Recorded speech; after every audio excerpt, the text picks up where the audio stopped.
Hi, you guys. This is not super professional, but I want to give you a couple of. I want to help you guys and support you with your footnotes, and I want to give you a couple of examples of things that are things that I find that are challenging and where the footnotes aren't right. So this is an example of someone who I'm not sure how they created these footnotes and how they created the number, but the footnote is in a footer. This is how I know it's in a footer because of how it's gray. So if I click on it like that, you'll see it says footer, header and footer over here in the corner. I close it, you'll see that it says footer. Let me show you again. When I double click on it, it says, it opens and it says footer. That's not, I don't know how these got down here because that's not how you create a footnote, right? So part of what I want to do is show you how to do it correctly. So this person somehow got a number up there, right? Let me show you. And this is not just a single person. These several students did footnotes this way, and they probably work together. So let me show you how I do it on my hand. So here's the keyboard. If I put Control Alt F1, you'll see that the computer generated a number 1 down here, right? And then so I want to show you how you write the footnote. In this case, it would be first name, Douglas, middle name, M, Costella is the last name. Then the entire title of the book, Calling and Clarity, Discovering, what God wants for your life. All right, now I have to put the book's city of origin, and that's Grand Rapids. And then I would put the publisher, WMB Ederman's Publishing, 2015, colon, and then page 48. All right. So then for subsequent footnotes, because we're only using one text, I would go number. I would just keep entering numbers,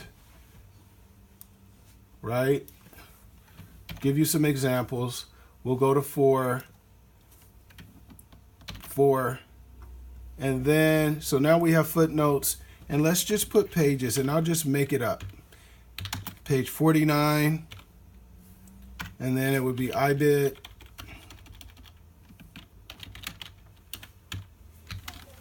page 50. Let me not forget the period.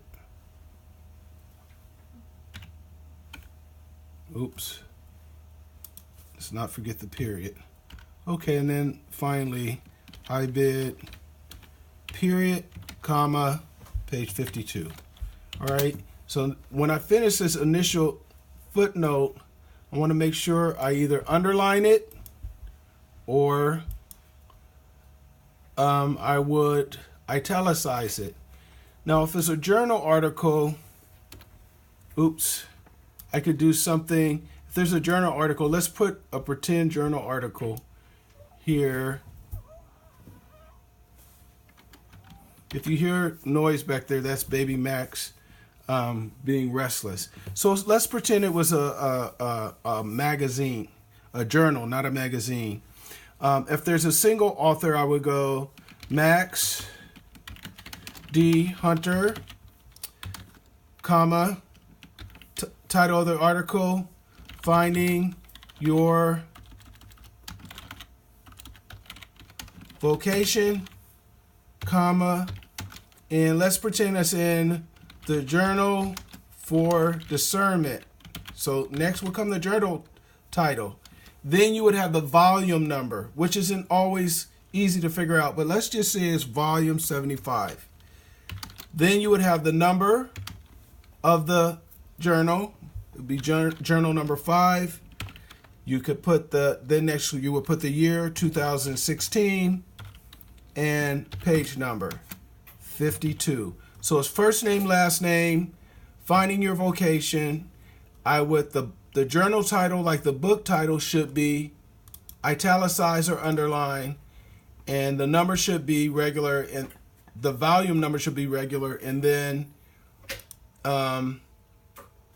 and then the page number and period. Okay, one more. So let's say it was an article or book with multiple authors. Okay, let's say we're gonna pretend it's Baby Max and his co-authors. So it'll be Hunter.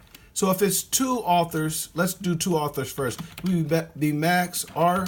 Hunter, and James Jones. Let's pretend it's a book. These are co-authors. Then it would be learning about vocation. And we could say it was published in Seattle. That's the city. And then we would say the publisher is Seattle Pacific University Press. And then the year 2014. And the page number 84. Okay, one final one. Let's do number 6. Control Alt F, and you see. Let's act like let's pretend there's more than one authors. I mean, more than two authors. So we'll go Hunter et al. Comma. God. Finding God in your calling, and it's the Journal for Christian Physicians. Volume number 55.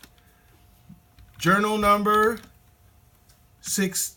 Let's say journal number 6.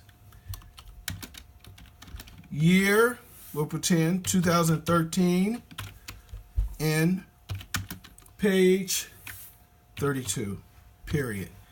So, of course, the journal has to be italicized, right?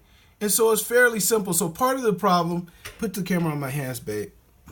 Part of the problem has just been this simple making of the number.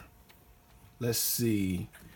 Control Alt F, and it may be different on your Word, not on your iPad, iComputer, whatever you use, Apple computer. I don't use Apple, but again, let me show you that. Control Alt F, and there it is. Then you do the entry. How this happened, I don't know. Now, there is such a thing as an endnote that goes at the end of your you can do endnotes at the end of your document, but I don't do endnotes, and these aren't endnotes. So here, oops, something is going on. Oops, let's see. Let's get out of there. So you can see the difference between these footnotes and these footnotes. All right? So make sure you follow my guidelines for these footnotes. All right? Thank you.